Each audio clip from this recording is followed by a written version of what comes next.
M'en vais vous conter l'histoire de nos vies, celle des sexes un peu trop courts sur pattes.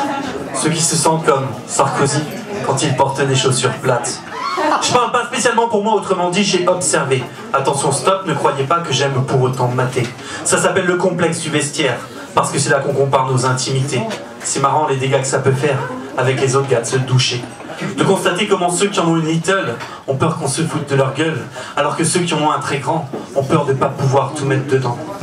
Alors qu'en fait tout ça c'est naturel, l'important il me semble, bordel, c'est de ne pas en avoir une qui tombe jusqu'aux genoux, mais bien d'avoir les pieds qui touchent par terre quand t'es debout. Il en faut une sacrée force de caractère quand ta maîtresse attend un triple décimètre et que dans tes artères, même si l'afflux sanguin replie tes corps caverneux, qu'entre ses reins il se passe rien, tout le problème viendrait de ton œuf. Là, il paraît qu'on se sent comme un gland calibré sur papier, millimétré, alors qu'on aurait préféré s'étalonner sur la référence. Monsieur Rocco faisant l'objet de toutes ces belles révérences.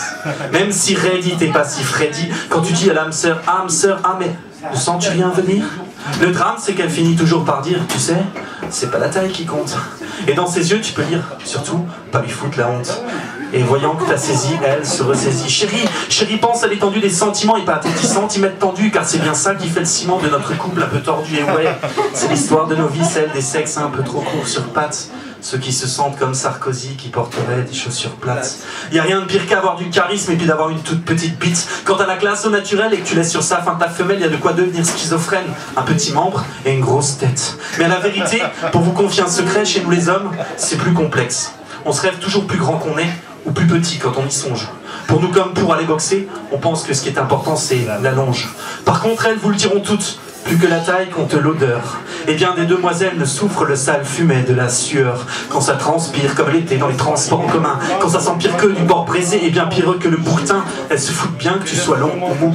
Quick, elles se transforment, nous, c'est le goût. Que ma queue donna des relents ou la nausée ou bien simplement qu'elle me la gêne, je ne pourrais pas non plus supporter, connaissant mon petit penchant, qu'elle laisse aller leur petite hygiène.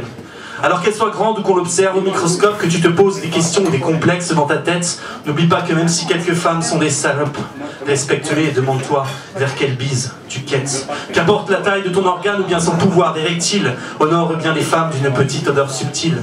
Prends ça comme du marketing, pour elles ce sera agréable. Elles prendront plus volontiers, je t'assure que c'est vérifiable, dans leurs mains ou bien dans leur bouche, ce qui ne sent pas encore trop louche. Aussi à celles qui se demandent si je l'ai pour ma part court ou long. Sachez que je n'ai qu'une seule réponse, chez moi ça ne sent pas l'oignon.